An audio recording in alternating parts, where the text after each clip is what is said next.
Aerial एक अनोखी पंख वाली जलपरी राजकुमारी थी जिसकी बराबरी कोई नहीं कर सकता था।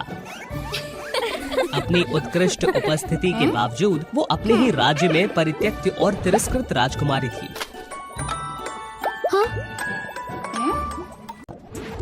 जिसने वास्तव में सी किंग को निराश कर दिया। कितना शर्मनाक। क्या वो सचमुच राजकुमारी बनने के योग्य है? ब्रिजेट, एरियल की बहन, एक दुष्ट जलपरी जो हमेशा एरियल की सुंदरता से ईर्ष्या करती थी। एरियल के अपमान को देखते हुए ब्रिजेट ने उसका मजाक उड़ाने और उसका अपमान करने का हर अवसर का फायदा उठाया। ओह एरियल, क्या आप इसे सच में नृत्य कहते हैं? एरियल का दर्द अवर्णनीय। ऐसा लग रहा था जैसे वो कोई राज छिपा रही हो। एक दिन भटकते समय एरियल ने विशाल महासागर के तल पर एक तितली राजकुमार को बेहोश पाया। एडन को पानी के भीतर सांस लेने में मदद करने के लिए एरियल ने एक चमकदार बुलबुला बनाया। दयालु हृदय से वो जल्दी से राजकुमार को उसकी देखभाल करने के लिए वापस ले आई। एरियल की देखभाल की बदौलत राजकुमार धीरे धीरे ठीक हो गया। मुझे बचाने के लिए आपका धन्यवाद। ये पता चला कि वो बटरफ्लाई साम्राज्य का राजकुमार एडन था। एक असावधान क्षण में उन पर विद्रोहियों ने हमला कर दिया और उन्हें विशाल समुद्र में कूदना पड़ा।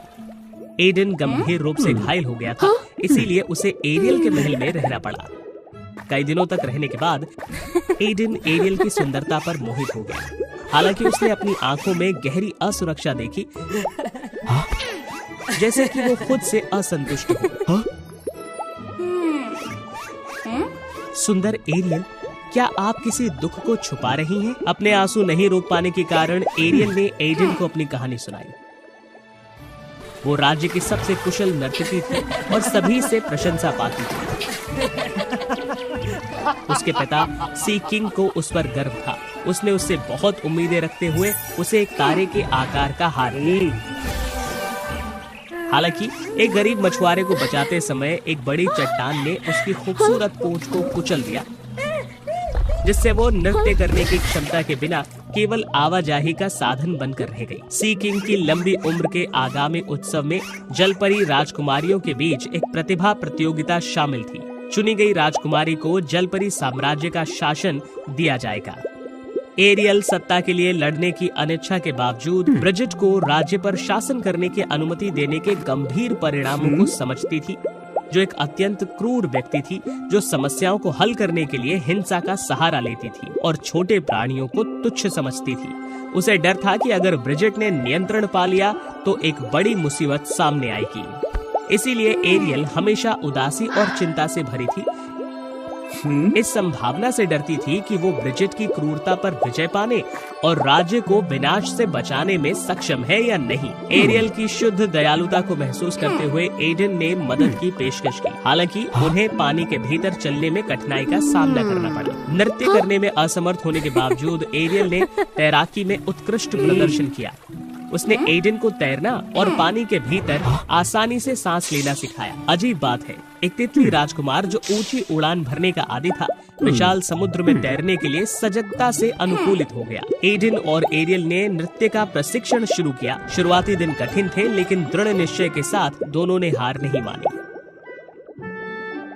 एडन ने निस्वार्थ भाव से एक जादुई तितली रत्न साझा किया, जिससे एरियल को पंखों की एक जोड़ी विकसित करने की अनुमति मिली। आश्चर्य की बात यह है कि एक जलपरी के पास असाधारण सुंदरता वाले तितली के पंख थे। एडन ने एरियल को बादलों के ऊपर उड़ते हुए समुद्र से बाहर निकाला। एरियल, जो अब तैरने और आकाश में उड़ने दोनों में सक्षम है, उसने सीमाएं तोड़ दी। कई दिनों तक एक साथ बंधे रहने के कारण एडन और एरियल में एक दूसरे के लिए भावनाएं विकसित हुई। हालांकि अधूरे मिशनों को पूरा करने के लिए एडन को अपने तितली साम्राज्य में लौटना पड़ा। वे अनिच्छा से अलग हो गए। अकेले एरियल अपने तितली पंखों के साथ अभ्यास करने लगी। ब्रिजेट की क्रूरता के खिलाफ जीतने की उम्मीद में एडन ने उसके लिए जो उपहार छोड़ा था। एरियल को इस तरह उत्कृष्ट देखकर ब्रिजेट को तुरंत खतरे का एहसास हुआ। एरियल को खुद पर हावी ना होने देने के लिए ब्रिजेट ने एरियल को नुकसान पहुंचाने की योजना बनाई।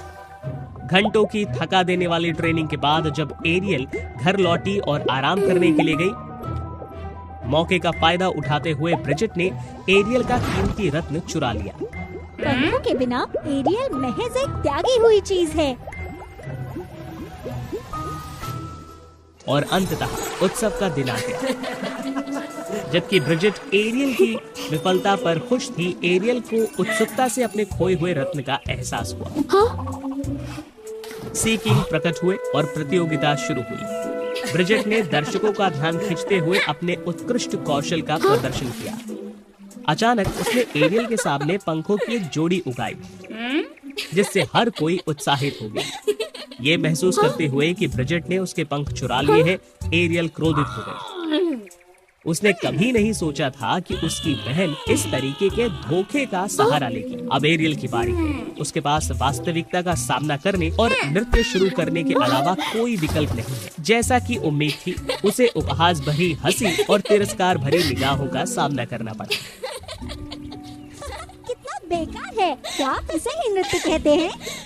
केवल ब्रिजेट ही हमारी रानी बनने की हकदार है। सी किंग ने आह भरी। अपनी बेटी से बहुत निराश हो गए, जिस पर उन्हें सबसे ज्यादा भरोसा था। एरियल शर्म से फूट फूट कर रोने लगी। अचानक एक जादुई रोशनी उस पर चमकी, जिसने सभी को चौंका दिया। ये एडन था, जो चकित भीड़ के बीच में दिखाई दे रहा था। परिवेश को नजरअंदाज करते हुए उसने तुरंत एरियल को मीठे और गर्म शब्दों से सांत्वना दी। सुंदर एरियल, तुम मुझ पर विश्वास करो, चिंता मत करो, मैं हमेशा तुम्हारा साथ दूंगा। एडन के सांत्वना भरे शब्दों ने एरियल में जीवन और आशा का संचार किया। अब वो भयभीत नहीं है। उसने आत्मविश्वास से अपने असाधारण नृत्य कौशल का प्रदर्शन किया, जिससे हर कोई आश्चर्यचकित हो गया। वो ये भी जानती थी कि सूरज की रोशनी का उपयोग करके जलपरी की पूंछों को हीरो की तरह से चमकाया जा सकता था, और इसने हर किसी का ध्यान अपनी ओर आकर्षित किया। उसके पिता राजा अपनी बेटी के शानदार प्रदर्शन को देखकर गर्व और खुशी से झूम उठे। उसने एरियल को त्रिशूल सौंपने का निर्णय लिया, जिससे उसे अपने राज्य में समुद्र पर शासन करने की अनुमति मिल गई। ब्रिजेट अपनी विफलता को सहन करने में असमर्थ। उसने लंबे समय से समुद्र के सिंहासन को जब्त करने की साजिश रची थी, लेकिन एरियल से हार गई। ब्रिजेट ने एरियल पर हमला करने और अंतिम अधिकार का दावा करने के लिए काले जादू का उपयोग करके अपनी असली दुर्भावना का खुलासा किया। ब्रिजेट ने तबाही मचाने और सब कुछ नष्ट करने के लिए अपनी शक्तियों का उपयोग किया। ब्रिजेट के पागलपन से लोग डर कर भाग गए। ब्रिजेट सचमुच एक दुष्ट जादूगरनी में बदल गई। सर्वोच्च शक्ति की खोज में उसने कोई भी कपटपूर्ण उपाय नहीं छोड़ा। एरियल का मजाक उड़ाते हुए ब्रिजेट ने एक भयानक सच्चाई का खुलासा किया। ओह एरियल, मेरी एरियल, तुम सचमुच मूर्ख हो। जैसा कि बाद में पता चला, ब्रिजेट अतीत में एक घायल ग्रामीण में तब्दील हो गई थी, और उसने एरियल की दयालुता को अपने जाल में फंसाने के लिए हेरफेर किया था। ब्रिजेट की बातें सुनकर उसे अपने कानों पर विश्वास नहीं हो रहा था। एरियल सचमुच में हैरान और गुस्से में थी। मैंने कभी नहीं सोचा था कि मुझे इतना दर्द देने वाली तुम हो, जिसे मैं अपनी प्यारी बहन मानती हूँ। मैंने सोचा था कि तुम सिर्फ अहंकारी हो, लेकिन मैंने कभी नहीं सोचा था कि तुम सच में इतनी बुरी हो। दुष्ट लक्ष्यों को प्राप्त करने के लिए किसी भी साधन का सहारा ले रही हो। तुमने इसे बहुत देर से सीखा छोटी लड़की। ये आत्मसमर्पण करने का समय है। उसने एरियल पर निशाना साधा और उस पर अपना जादू छोड़ा। सौभाग्य से एरियल के प्रेमी एडन ने समय पर हस्तक्षेप किया और उसे बचा लिया। ब्रिजेट के मंत्रों को रोकने के लिए एडन ने अपने तितली पंखों का उपयोग किया। आश्चर्यजनक रूप से जादू ब्रिजेट की ओर पलट गया और उसने अपने पंख खो दिए। एरियल अपने प्रिय को घायल देखकर व्यथित हो गई। एडन को नुकसान पहुंचाने के बाद उसने एडन की इस हालत का जिम्मेदार उसने खुद को माना। मुझे क्षमा करें एडन, मुझे तुम्हें यहाँ नहीं रहने देना चाहिए था। ये जगह तुम्हारे लिए बहुत खतरनाक है। मैं ठीक हूँ एरियल, मैं तुम्हें दोष नहीं देता। मैं बस तुम्हें बुरे लोगों से बचाना चाहता हूँ। आपके लिए मैं अपनी शक्ति के भीतर सब कुछ करने के लिए तैयार हूँ। मैं तुमसे प्यार करता हूँ एरियल। कितना मार्मिक है। तुम दोनों को एक साथ नरक भेजूंगी।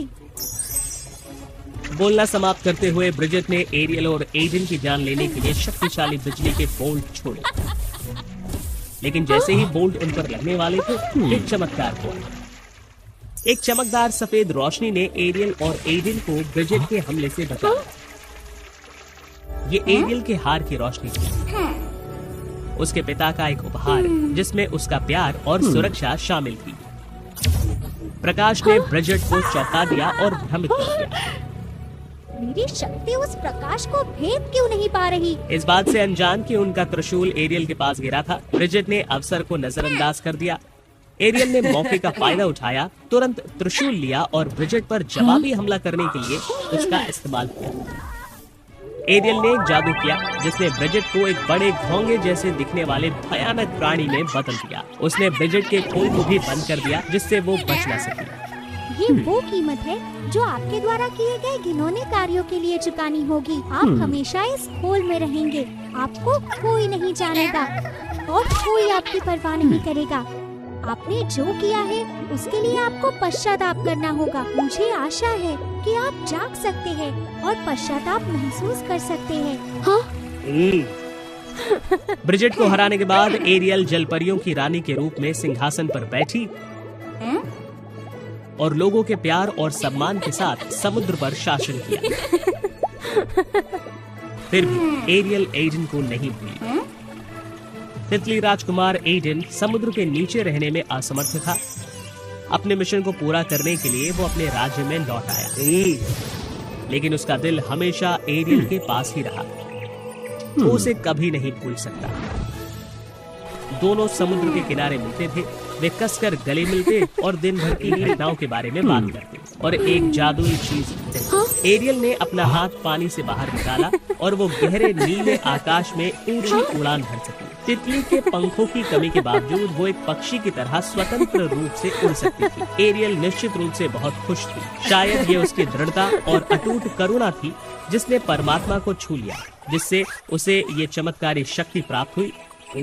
तब से एरियल और एडन हमेशा खुशी से रहने लगे।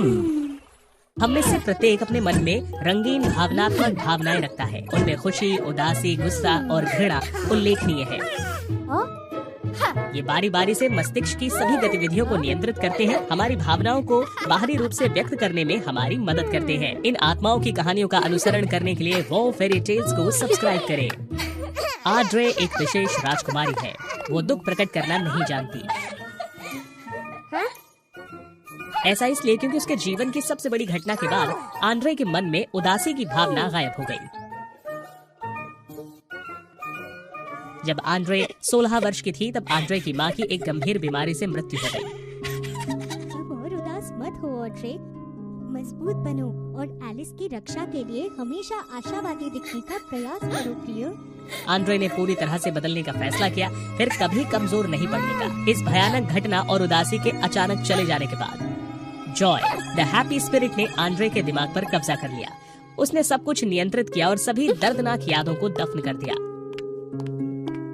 क्रोध और घृणा जैसी अन्य भावनात्मक आत्माओं के पास आंड्रे को प्रभावित करने का बहुत कम मौका था। राजकुमारी अत्यधिक खुशी और आशावाद के एक आवरण के अलावा कुछ नहीं बन गई। हर कोई सोचता था कि वो अनोखी थी। जैसे जैसे साल बीतते गए आंड्रे प्रसन्न चित्त रहती रही। वो अपनी छोटी बहन से बहुत प्यार करती, लेकिन कुछ बुरा होने पर भी तुम हमेशा मुस्कुराते क्यों हो? क्या तुम पागल हो? यहाँ तक कि जब एलिस गिर गई या बीमार हो गई तब भी आंड्रे वहीं खड़ी रही और मुस्कुराती रही। जैसे जैसे समय बीतता गया आंड्रे के लिए अपनी भावनाओं को नियंत्रित करना कठिन हो गया। सब कुछ बदतर हो गया और एक दिन वो अब मुस्कुराने के लिए मजबूर नहीं हो सकी। वो गंभीर रूप से बीमार पड़ गई और गहरी नींद में सो गई। उसके मन में भावुक आत्माएं घबराने लगी।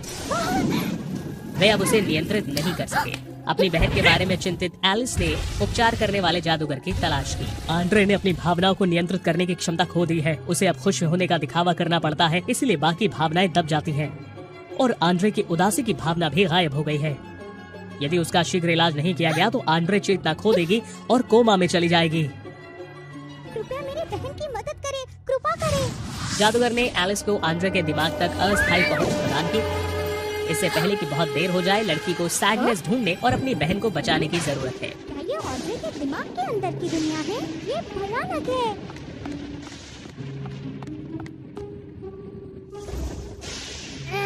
ये सब तुम्हारी गलती है जॉय। बिल्कुल, आप हमेशा मालिक को अत्यधिक नियंत्रित करते हैं। शांत हो जाओ।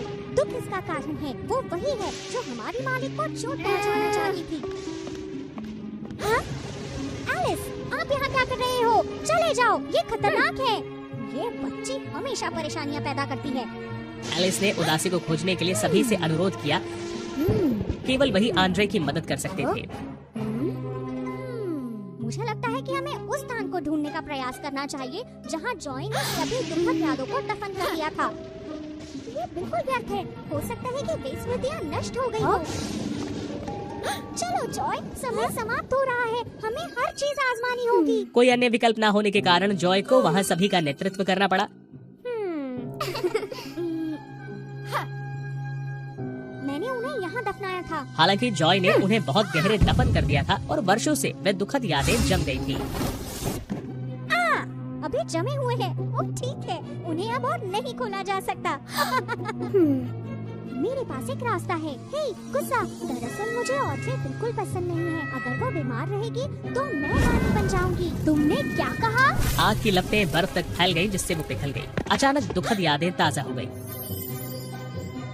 वे सभी अनमोल और विशेष क्षणों की यादों में शामिल हो गए।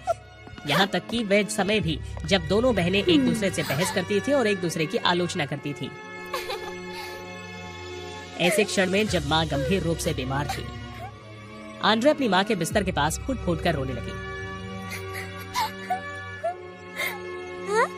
मुझे अभी याद आया, हमारे अंदर ऐसी बहुत सारी भावनाएं हुआ करती थी, है ना? लेकिन आंद्रे ने उन सभी को छिपा दिया था। वो कमजोर नहीं दिखना चाहती थी।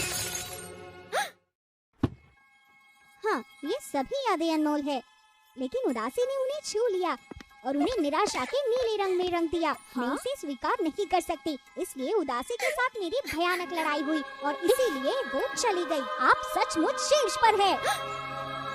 दुखद यादों के अचानक फूटने से हर कोई उनके पीछे भागने लगा। देखो, वे निराशा की महल की ओर जा रहे हैं।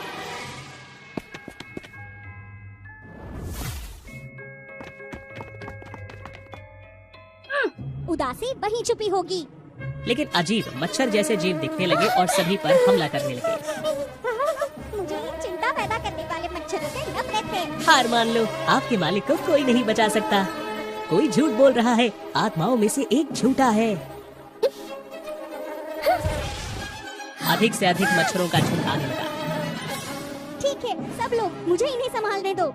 उसने एक के बाद एक मच्छरों को डांटा जिससे वे डर के मारे उड़ गए। उन्होंने हर जगह खोजा लेकिन उदासी नहीं मिली। देखने की जहमत मत उठाओ, मैंने उदासी दूर कर दी। उसके जैसे व्यक्ति क्या अच्छा है। जब भी उदासी ने ऑड्रे को नियंत्रित किया, हमारे मालिक ने अपनी सारी जीवन शक्ति खो दी। केवल रोने में सक्षम हुई। मैंने सक्रिय रूप से आशा पैदा की, लेकिन उदासी इसे निराशा से कुचल देगी। जॉय ने अपनी माँ की इच्छा पूरी करने के लिए उदासी का अपहरण कर लिया। हालांकि बहुत लंबे समय तक कैद रहने के कारण उदासी ने बादलों का तूफान खड़ा कर दिया था। ये जॉय की सभी को जमीन से जोड़े रखने और उदासी को हमेशा के लिए खत्म करने का रास्ता खोजने की योजना थी।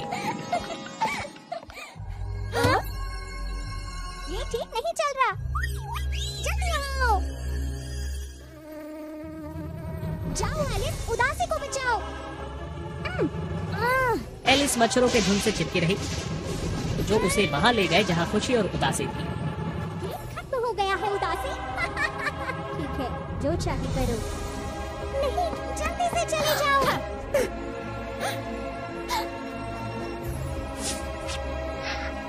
खुशी, क्या ये ऑड्रे को बचाने का गलत तरीका नहीं है? लेकिन जॉय जिद्दी था और नहीं सुनता था। एलिस असहाय महसूस कर रही थी और एक बच्चे की तरह रोने के अलावा और कुछ नहीं कर सकी। अब तक उसकी बहन ने हमेशा उसकी रक्षा की थी। उसकी बहन ने एलिस के लिए बहुत कुछ त्याग किया था, लेकिन अंतिम क्षणों में भी वो उसकी रक्षा नहीं कर सकी।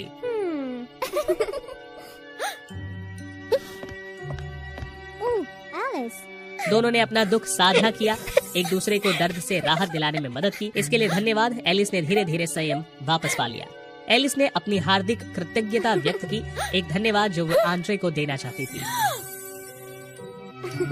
जॉय को अपनी गलती का एहसास हुआ और वो निराश हो गई। केवल उदासी ही वास्तव में आंद्रे और एलिस की उदासी को समझ सकती थी और उसके साथ सहानुभूति रख सकती थी। दुख सहित प्रत्येक भावना का अपना मूल्य है। परिपक्व होने के लिए आंद्रे को अपनी भावनाओं का सामना करना पड़ेगा। अब मैं समझ गई, मुझे सचमुच खेद है उदासी। अनावश्यक झगड़ों का समाधान हो गया। वे सभी भावुक आत्माएं काले बादलों को दूर करने के लिए एकजुट हो गए। वे समझ गए कि उन्हें अपनी भावनाओं में सामंजस्य बिठाने और दुख को जीवन के एक अनिवार्य हिस्से के रूप में स्वीकार करने की आवश्यकता है। एलिस ने अपनी बहन को भावनात्मक संकट से उबारने में सफलतापूर्वक मदद की। धन्यवाद एलिस। ठीक है बहन, मैं अब यही हूँ। अब से मुझे तुम्हारा ख्याल रखने दो। तब से दोनों बहनें हमेशा सब कुछ साझा करती रहीं और जीवन भर एक दूसरे के साथ रहीं। की बात है, एक मकड़ी रानी थी और ये उसके जीवन की कहानी है। मजाकिया लहजे में वर्णनकर्ता ने कहा, लेकिन पहले वाओ फेरी टेल्स चैनल को सब्सक्राइब तो करिए। स्पाइडर क्वीन शार्लेट जंगल के भीतर एकांत में रहती थी, क्योंकि हर कोई उसकी भयानक स्थिति से डरता था। दरअसल शार्लेट बहुत दयालु थी। उसने जंगल की रक्षा के लिए अपनी क्षमताओं का उपयोग किया। अपनी दयालुता के बावजूद शार्लेट खुद को भयानक मानती थी। अतीत में शार्लेट के पूर्व पति ने उसे बचाने की कोशिश में खुद को बलिदान कर दिया, लेकिन लोगों ने गलत समझा कि वो वही थी जिसने उसे नुकसान पहुंचाया। तब से शार्लेट ने अकेले रहना चुना, केवल अनछुए मकड़ी दोस्तों के साथ। मन ही मन वो प्यार और साथ की चाहत रखती थी। उस दिन ने शार्लेट की जिंदगी बदल दी। तुम यहाँ क्यों हो माना? ये राजकुमारी वेंडी है। दरअसल मुझे आपकी मदद चाहिए। मैं एक बाहरी व्यक्ति हूँ, कोई मेरी कदर नहीं करता। मैं हमेशा अकेले रहती हूँ। मुझे राजकुमारियों के लिए कपड़े बुनाई प्रतियोगिता जीतनी है, इसलिए शाही परिवार मुझे नहीं छोड़ेगा। लेकिन मेरा बुनाई कौशल खराब है, इसलिए तो आप चाहते हैं कि मैं ये आपके लिए करूं? जवाब है ना। अगर मैं जीत गई तो मैं लोगों को विश्वास दिला सकती हूँ कि आप डरावने नहीं हैं। वे आपकी प्रतिभा देखेंगे तो वे हम पर भरोसा करेंगे। शार्लेट खुद को और अपनी मकड़ियों को अब अकेला नहीं देखना चाहती थी। शार्लेट को भी राजकुमारी की स्थिति से सहानुभूति थी। वेंडी ने शार्लेट की रक्षा के लिए हर संभव प्रयास किया और जब वे महल में लौटी तो स्पाइडर क्वीन को इतना सम्मान मिले काफी समय हो गया था। उस रात उसने प्रतियोगिता में उपयोग करने के लिए वेंडी के लिए परिश्रम पूर्वक एक सुंदर गाउन बुना। ये अद्भुत है, सचमुच लुभावनी। धन्यवाद।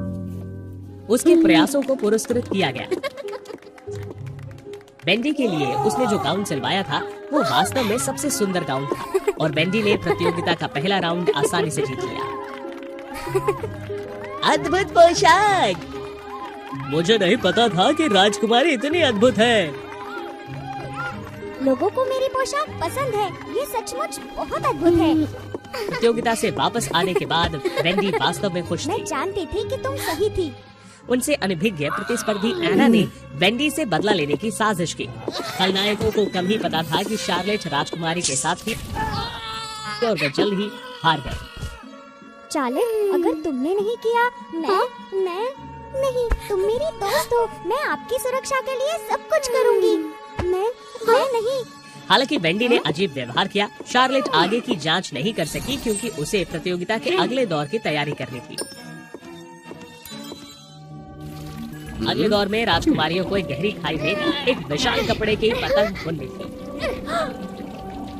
अंत में केवल राजकुमारी वेंडी और उसकी प्रतिद्वंदी एना ही बची रही और निसंदेह शार्लेट द्वारा बुनी गई पतंग ने वेंडी को जिता दिया।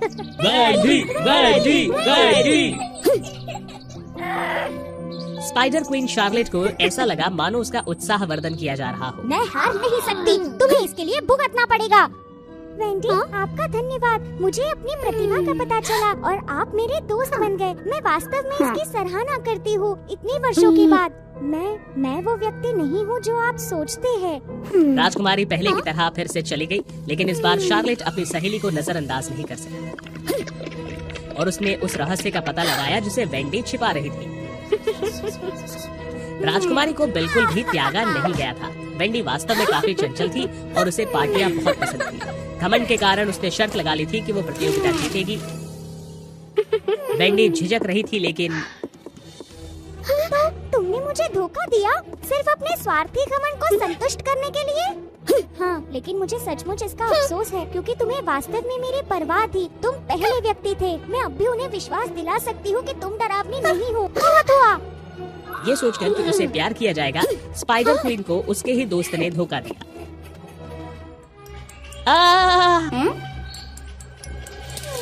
जब ऐसा लग रहा था कि स्पाइडर क्वीन अपनी पुरानी जिंदगी में वापस चली जाएगी, तभी एक और मोड़ आया। उसने आपने हम पर हमला किया।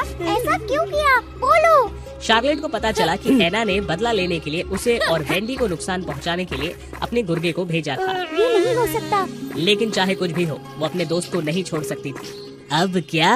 प्रतियोगिता का अंतिम दौर चल रहा था और स्पाइडर क्वीन ठीक उसी समय पहुंची जब वेंडी ने अपना प्रदर्शन शुरू किया। वेंडी को गहरी खाई पर कपड़े का पुल बनाना था और उस पर नृत्य करना था।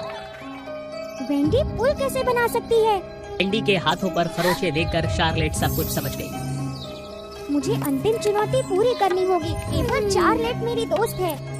मैं उसे निराश नहीं कर सकती। वेंडी, आपने ये कर लिया। आप बदल गए हो। हालांकि शार्लेट एना के बारे में भूल चुकी थी, जिसने फैब्रिक ब्रिज और नीचे सुरक्षा जाल को तोड़ दिया था। पुल वेंडी का वजन सहन नहीं कर सका। और हमारी कहानी के शुरुआती बिंदु पर हम वापस आते हैं। वेंडी बहुत दूर थी और शार्लेट ने पूरी कोशिश की, लेकिन वो उस तक नहीं पहुंच सकी। त्वरित सोच के साथ उसने दूर से मकड़ी के रेशम पर निशाना साधा और वेंडी को बचाने के लिए जाल बुना, लेकिन शार्लेट खुद को नहीं बचा पाई। शार्लेट, शार्लेट, घटना को देखकर लोग खाई से नीचे उतरने लगे। शार्लेट, मत जाओ। मेरी दोस्त बनने के लिए धन्यवाद। आपने मुझे एहसास कराया कि मैं कितनी अद्भुत हूँ। अंत में शार्लेट ने अपनी इच्छा हासिल की, ये समझकर कि अपना दिल खोलना प्यार की कुंजी है। एना को उसके अपराधों के साथ पकड़ लिया गया। शार्लेट के कार्यों को देखकर लोगों ने मकड़ी के प्रति अपनी धारणा पूरी तरह से बदल दी। वेंडी ने शार्लेट के नए जन्म में मकड़ियों को अपनाने का फैसला किया और एक को देखा जो उसके पुराने दोस्त जैसा